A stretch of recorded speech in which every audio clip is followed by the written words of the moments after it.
Hai semua, kembali lagi di Alvin Kokecil. Hari ini aku mau bahas tentang, di konten ini mau bahas tentang masalah genetik atau ini bakat ya teman-teman ya. Genetik atau bakat di ikan cana ya. Eh, ini untuk semua varian cana ya. Jadi biasanya ya, ini kemarin aku bahas ini karena kemarin aku sempet mampir ke toko ikan ya. Jadi di toko ikan itu lagi banyak ikan bocil-bocil lah, pokoknya ikan yang kecil-kecil seperti ada auranti PO yang ukuran size tuh mungkin 10 cm 11 cm ya, 11 antara segitulah, 10 sampai 13 cm. Terus ada maru YS, barito, terus orna yellow lip, terus ada kukra tentu saja ya, stewarti juga ada, yang gede atau yang kecil ada, lumayan yang size 15-an kayaknya ada itu kemarin itu di toko ikan tersebut. Dan aku ngelihat banyak, beberapa teman kiper atau mungkin yang ya teman kiper sana ya yang beli auranti atau beli ikan di sana saat milih itu dikaca-kacain gitu. Jadi ini mungkin bisa jadi pencerahan ya buat kita semua, khususnya ya kita sama-sama belajar ya teman-teman ya. Jadi kalau di pembahasanku ada yang miss atau salah, silahkan dibenerin di kolom komentar aja, silahkan di komen. Jadi dalam pemilihan cana kan biasanya kita lihat, ada yang bilang kita lihat genetiknya bagus atau tidak, atau punya bakat bagus atau tidak. Jadi aku bahas dari genetik ya teman-teman ya, kita bahas dari genetik dulu. Biasanya genetik ini yang udah expert kali biasanya pemain reptil ya, khususnya kayak leopard gecko, reptil-reptil kayak terus iguana, kura-kura, pokoknya yang ular retik, terus sama ball python yang sering banyak bermain genetik di situ ya teman-teman ya. Jadi genetik ini adalah sebuah apa ya, sifat bawaan yang dibawa dari indukan teman-teman. Contoh semama dia punya genetik albino nih, biasanya keturunannya akan membawa genetik albino, membawa. Jadi semua nih, contoh ada ikan, kita langsung kembali contoh lah, semua ada ikan auranti nih, aurantinya warnanya bagus, contoh yang sering banyak striata nih lah teman-teman ya, striata. Kalau di striata semua ada striata albino nih, indukannya dua-duanya albino, yang jantan dan yang betina albino. Nanti anaknya 100% pasti bawa genetik albino dari indukannya, membawa ya. Jadi terkadang ya kalau anakannya belum tentu semuanya albino teman-teman ya. Jadi tapi kesempatan mendapatkan albino itu tinggi. Biasanya kalau di pemain-pemain genetik itu berapa persen juga aku lupa ya teman-teman ya.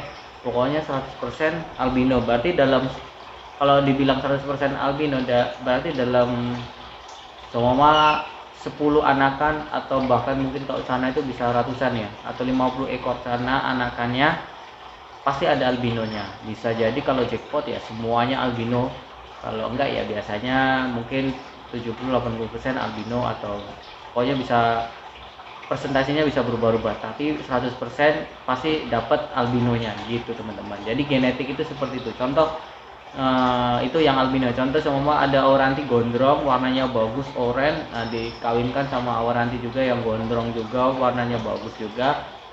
Nanti anaknya pasti akan membawa genetik ya, membawa keturunan ya, bakat dari genetik itu bakat ya, membawa bakat dari indukannya teman-teman. Jadi semua indukannya gondrong, anaknya bisa jadi gondrong. Ini bisa jadi ya teman-teman ya. Kenapa kok bisa jadi? Karena belum tentu. Jadi semua nih anakannya, indukannya gondrong semua, anaknya belum tentu semuanya gondrong teman-teman. Jadi presentasinya itu masih apa ya, ada presentasi bahwa anaknya ada yang biasa, ada yang istimewa. Makanya kadang kalau memilih semua nih, ada di seller ya, semua indukannya gondrong-gondrong, anaknya masih size 5 cm atau di bawah 5 cm semua auranti kita. bicara contoh Auranti aja semua mah. Kita anaknya di Ombyok nih, indukannya bagus nih, istimewa nih. Nah, di situ kesempatan anaknya membawa genetik dari indukannya yang gondrong pasti membawa teman-teman ya. Nggak mungkin nggak membawa. Kalau genetik itu pasti membawa.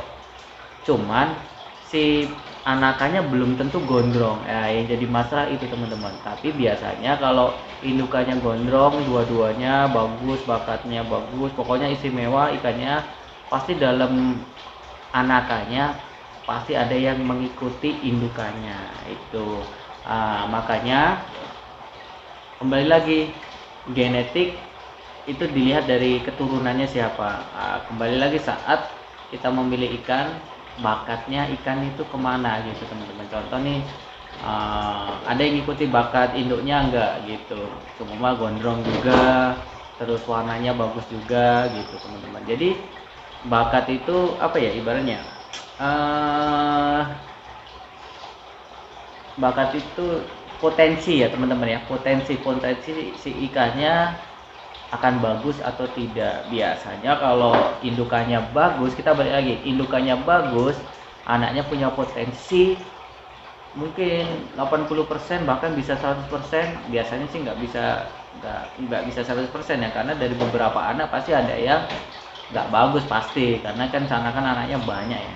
Kalau jackpot ya semuanya bagus gitu, tapi biasanya ada presentasi anaknya itu ada yang mengikuti bakat induknya. Nah, itu genetik itu yang apa ya, yang membawa ya. Nanti semua nih anaknya nggak bawa bakat bagus nih dari induknya nih, tapi induknya punya bakat bagus, gondrong dan warnanya pekat, oranye sama Auranti ya. Si anaknya nih warnanya biasa aja, terus apa namanya, pokoknya biasa aja, terus dikawinkan sama perkawinan saudara lah, pokoknya lah kita kawinkan saudara sejenis gitu semua nih.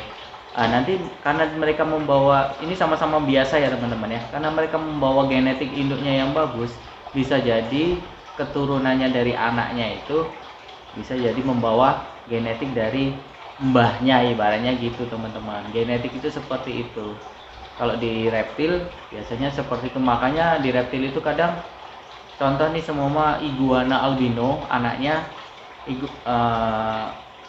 iguana indukannya albino dengan albino. Nggak semua anaknya, cuma keluar nih anaknya ada 50 telur nih, menetas semua nih. Nggak semua 50 telur itu semuanya albino teman-teman. Kalau di reptil seperti itu. Jadi bisa jadi albinonya dapat 50%, yang normal atau yang pokoknya yang nggak albino kita bilangnya normal dapatnya 50%. Kalau jackpot ya semuanya bisa albino teman-teman. Beda cerita ya kalau jackpot ya.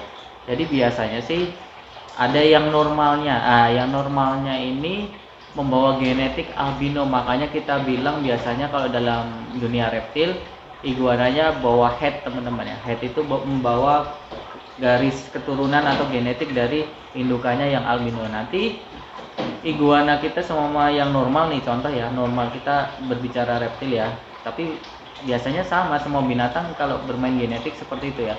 Contoh semua di iguana albino yang normal ini dia bawa genetik atau kita bilangnya head albino, iguana normal tapi dia bawa genetik albino. Wujudnya normal nih teman-teman, tapi darahnya ini bawa albino. Nanti dikawinkan sama iguana yang normal juga teman-teman, tapi membawa darah albino juga, atau kita bilang head albino, sama-sama normal karena bawa darah head albino dua-duanya. Itu kemungkinan 50% anaknya bisa keluar albino gitu teman-teman. Kemungkinan ya 50%. Kalau jackpot ya keluar 50 anaknya ada yang albino gitu teman-teman ya. Di ikan pun seperti itu ya, genetik itu seperti itu teman-teman. Kembali lagi ya, makanya kalau di ikan sekarang, apalagi sekarang ini banyak, kita bisa melihat genetiknya dari indukannya apa bisa sekarang. Kenapa? Karena sekarang banyak cara-cara yang sudah di breeding di Indonesia sendiri. Contoh yang udah banyak di breeding sekarang, hampir semua cana udah banyak yang di breeding ya teman-teman.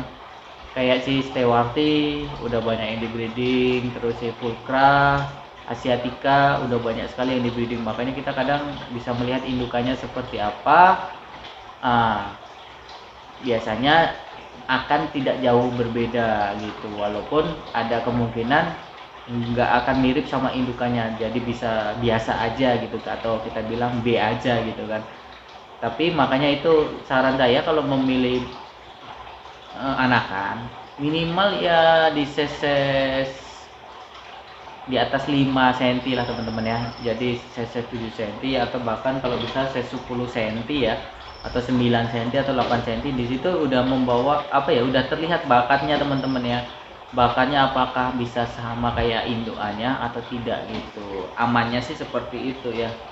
Makanya saat memilih cana, apalagi kita tidak tahu indukannya seperti apa ya, kita nggak usah memikirkan genetiknya bagaimana gitu, indukannya seperti apa, karena kan kita nggak tahu indukannya seperti apa, apalagi ikannya ikan PO ya, atau tangkapan alam ya. Kita kan nggak mungkin, bisa, bukan nggak mungkin ya, kita nggak akan tahu indukannya seperti apa, apalagi ikan itu ikan dari luar ya, dari India dan sebagainya. Makanya kita daripada memikirkan genetiknya bagaimana, genetiknya bagus atau tidak, karena kita nggak tahu indukannya seperti apa, lebih baik kita melihat bakat ikannya seperti apa gitu. Biasanya ikan-ikan itu sudah terlihat bakatnya bagus atau tidak itu di seses 10 cm itu udah sangat terlihat teman-teman ya. Makanya ini banyak canaku seperti apa ya, yang dulu aku ini cana ini semuanya aku beli pertama kali ya teman-teman, belum tahu cana, aku cuma ilmunya dikit kali, bermodal dari nonton YouTube ya, makanya cari bar yang simet gitu kan. Ternyata sekarang banyak auranti yang barnya bagus-bagus ya. Sekarang simet aja nggak cukup ya teman-teman ya, mungkin barnya simet cuman dia punya bakat warna kurang ya, terlihat apa ya, jadi kurang istimewa juga teman-teman ya.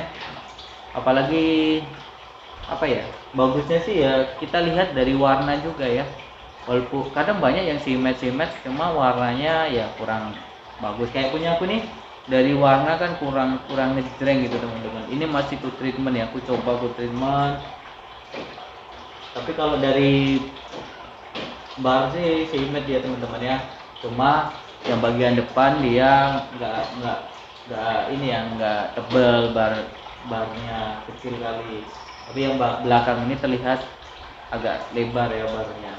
Cuman itu dari warna kuningnya masih pucat teman-teman, padahal udah sering ku kasih pelet premium blue, mungkin ya masih perlu apa ya, lebih tua lagi ikannya mungkin baru akan naik ya gitu.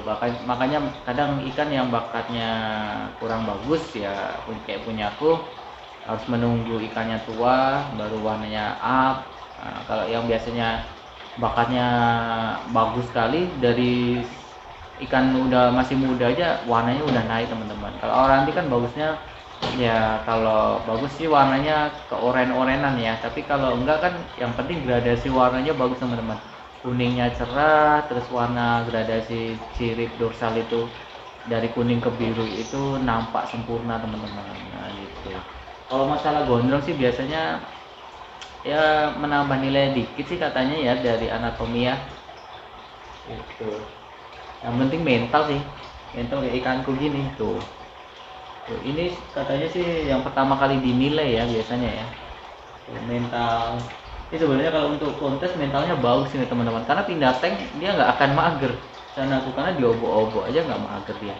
Cuma ya itu, dari warna ya, warna kurang pekat ya. Nih aku bikin mangap nih.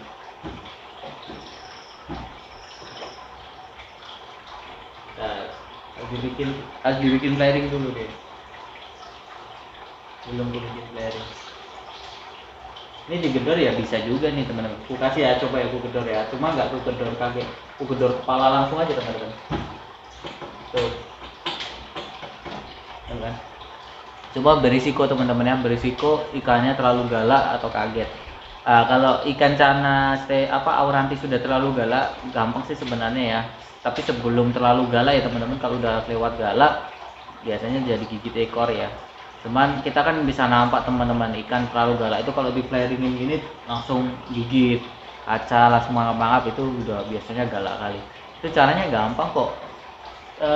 Intensitas kita nyalakan lampu dikurangi teman-teman ya. Jadi sehari cukup 3 jam aja. Ini kemarin intensitas aku nyalakan lampu kurangi, ikannya mentalnya atau galaknya agak turun teman-teman. Jadi saat di flaringin udah nggak kayak kemarin diginikan aja langsung mangap sendiri teman-teman. Ini udah mulai oke lagi dia, mulai stabil, nggak terlalu galak dan nggak terlalu ngedon misalnya tuh.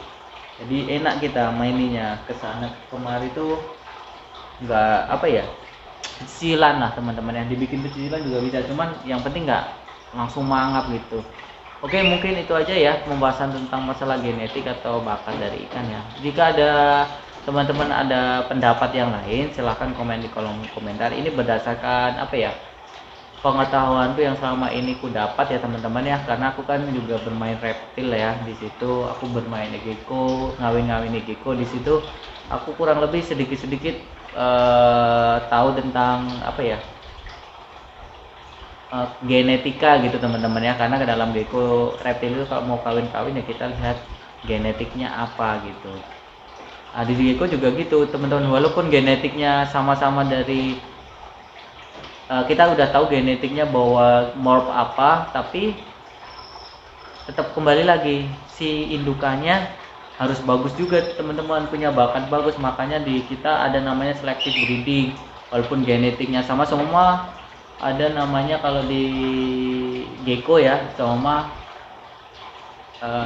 snow dengan snow gitu. Dia udah bawa genetik snow nih, indukannya, cuma tetap dipilih teman-teman mana snow-nya yang terbaik atau yang istimewa. Nah, kita kawinkan dengan snow yang istimewa. Jadi nggak sembarangan walaupun membawa genetik snow ya, nanti selamanya ya dia akan kurang sempurna. Makanya kalau kita dibilang selective breeding ya, untuk menghasilkan keturunan yang sempurna. Genetik itu seperti itu ya teman-teman ya. Oke, mungkin itu aja, kurang lebihnya aku mohon maaf. Silahkan komen di kolom komentar jika mau nambahin. Bye bye.